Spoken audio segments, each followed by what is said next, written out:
Hey guys, this is Craig from Set in Stone Gaming. Today I'm going to do a quick review on Dark Meadow. I just want to put one thing on the table right away. I'm a huge fan of horror action games.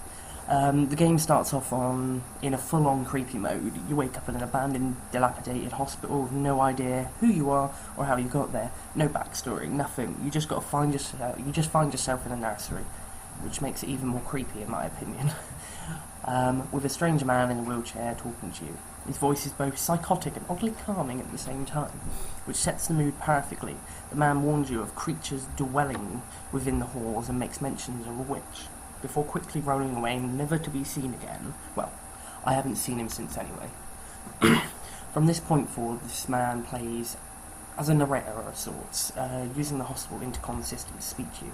Since the game is set entirely in first-person view, you can immediately begin exploring the strange new world, and it makes it that much easier to really get sucked in, touching certain items like bookcases, drawers, cabinets, etc. We'll open them and give you items from within, usually gold, which can be used to buy upgrades. Once you've meandered around your room, exploring the mechanics and controls, you can then exit into the hall. This is where the fun begins. You immediately catch a glimpse of a strange white figure floating away, which can only be assumed is the aforementioned witch. Small green nodes on the ground show you where you can go, which leads me into the next section. One of my questions about this game was, will it have a controller support? Unfortunately, the answer to this is no. In this case, that's not necessarily a bad thing, though, because this game has the best touch controls that I've ever used. The controls are laid out in an extremely intuitive manner. You simply tap where you want to go. No on-screen D-pad or any crap like that. Just tap and you'll go in that direction.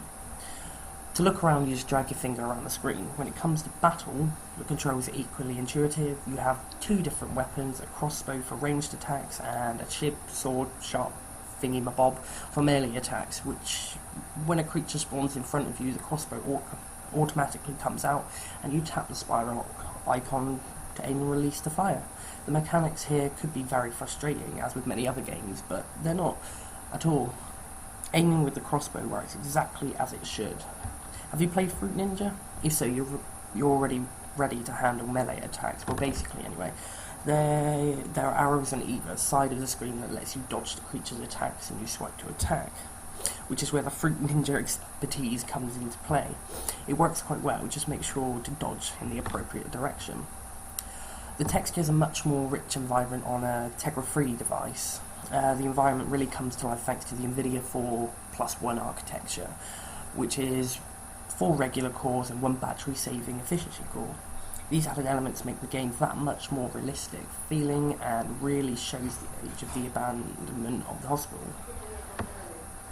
Since it's an action game and you have weapons, there has to be a way to increase the power of the weapons, right? This is where the goal I mentioned earlier comes into play. You can enter the store from the menu where you'll be able to purchase new weapons, crossbows and swords, as well as amulets that can increase your health defense. As you level up, killing creatures give you experience. You also get skill points that can be used to increase your vitals, health, defense, blocks, melee, range and reload. You'll need to increase those to defeat bosses and access areas of the hospital where stronger creatures live. And then there's the real money stuff. Like most games now, the Dark Meadow has an in-app purchases that will let you get through the game a bit easier. This includes things like gold, suncoins, gems, etc., all of which are used to buff your character as much as possible, as well as buy first aid kits and bombs, which slay enemies much faster. Fortunately, the game is quite playable without ever having to buy anything. I think the biggest issue with this game is that it's lacking a clear objective in the beginning. There is no quest, no hints, what you should be doing, nothing of that sort.